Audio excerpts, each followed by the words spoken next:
Hey, good morning. Welcome back to Mike's Diabetes World.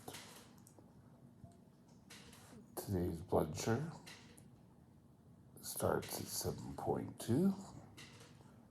This is interesting if you take a look at it. This is where I dropped off because my sensors kept updating and I taped them down as prescribed by the Medtronic website, and they just kept going in. So I pulled out the sensor and redid it. But in here, they gave me glucagon, and it went up to 11. So if we take a look at time and range, it's not a good one. I was below 70 yesterday. Above was 28%. And if 1% is 15 minutes, that is 7 hours above range. Time in range is 67, and below 3.9 was 5%. And again, average blood sugar is way through the roof. It wasn't a super day for blood sugars. It wasn't a bad day otherwise. Today, I want to discuss what happens when you can't speak, or I said when we can't speak. And we're going to discuss that. I'll be right back.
This channel is provided for informational purposes only. Contact your physician for any diagnostic or treatment plan. When you have type 1 diabetes, there is always the chance of you going unconscious or having a medical emergency.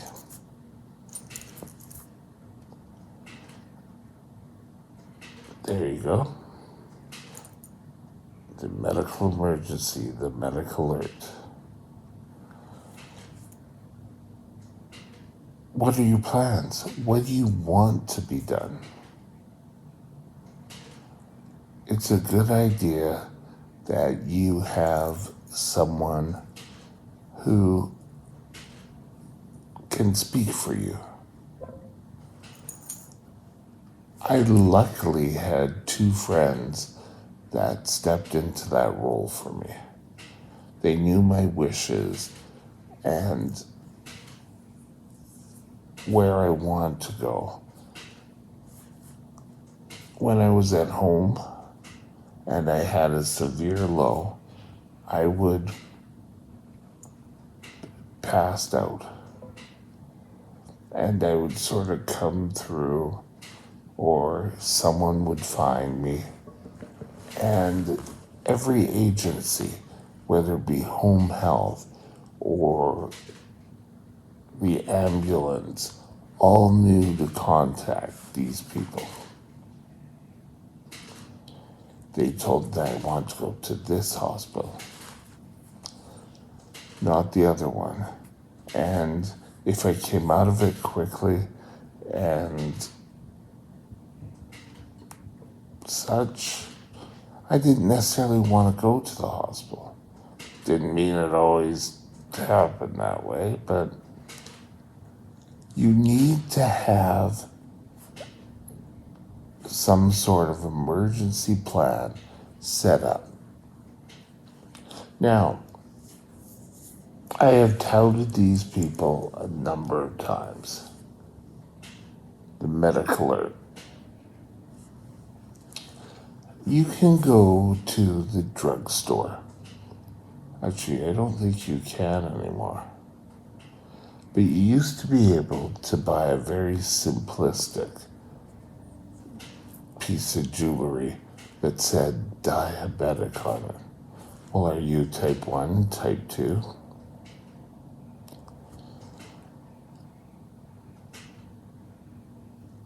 You also would want something like this. Let's say, God forbid you went out and you got a little bit more than tipsy.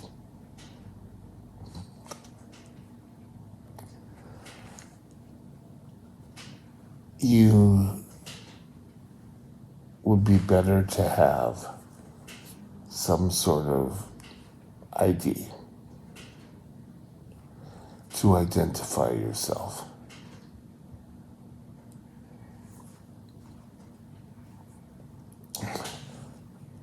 You can get just a very simple bracelet, but the membership allows paramedics to speak to the medical alert, and they can say, hey, this is what you have to do. All type 1 should have it. Anyone who's on insulin, whether you're type 1 or type 2, have an emergency plan. Get someone who will come and who will respond to you. I was fairly lucky. I don't know where I would be if I didn't have them.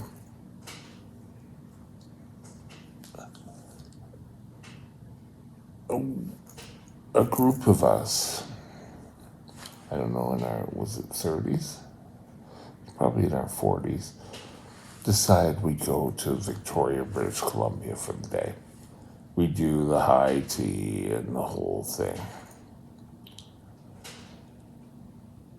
We went to a tourist attraction there called the Miniature Village, and it was all sort of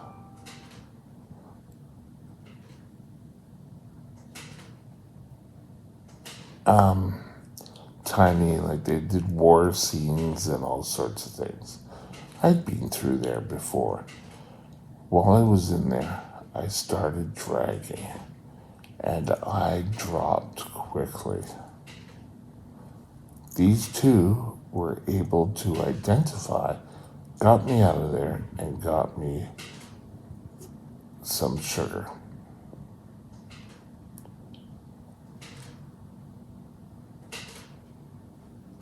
Sorry, that clicking is my blinds.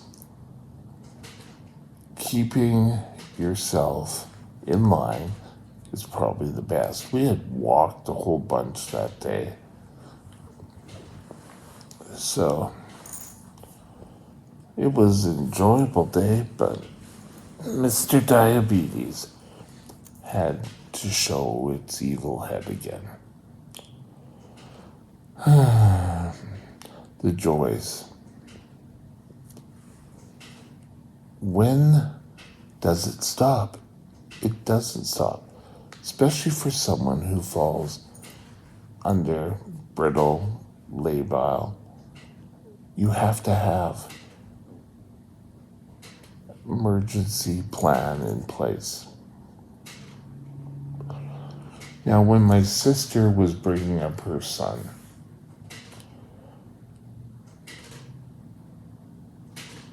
she had on her wall a little place card. I call it a place card, but it had the address. It had like their doctors. It had where to go, like what hospital to go to. It was children's back then, but and I to this day think that's great. And that was sort of the premise why I had my diabetes book.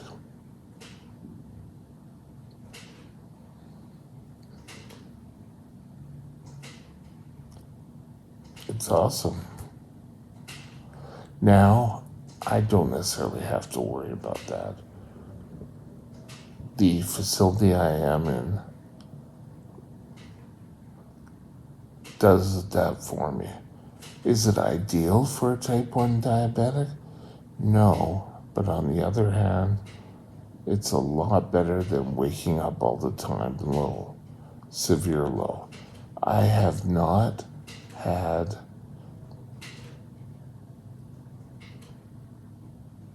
a severe low where I've fallen out of the bed.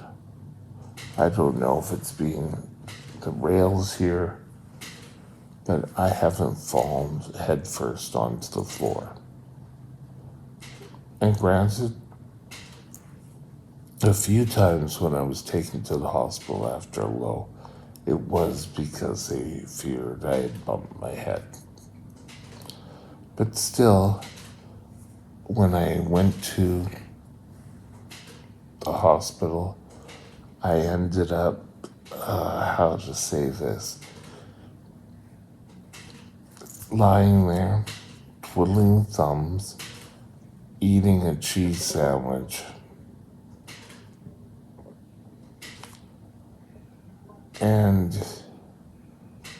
I began to think, I could really do this at home, have my friends call, I don't know, every hour, see how he was. But I thought that really ties up the medical system. So, do you need to go to the hospital? I would say if you have a severe low, whether you made a mistake or not, that you require someone else to come and help, you should get it checked into. Now, just because I didn't go to the hospital, I would call my diabetic nurse or my endocrinologist to discuss. And what's now great is my pump talks to the CareLink profile, and it allows my doctor to take a look at the blood sugar, come up with a new plan. And, in the past I've said, well, I think I may have misjudged a carb. Everyone thinks, as diabetics, if we just take our insulin and eat what in their eyes they picture a diabetic can eat, then we should always be just wonderful. You may have gone exercising. There may be so many variables.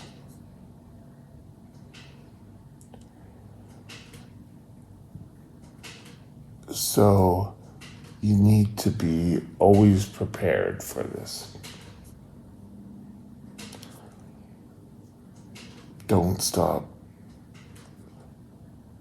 Just because you have a setback like that doesn't mean you stop caring about you. Mr. Train in the distance. And with that, have a great day and we'll talk later. Bye now. If you enjoyed the video, please consider subscribing. Thank you. My email is mikesdiabetesworld@gmail.com. mikesdiabetesworld@gmail.com.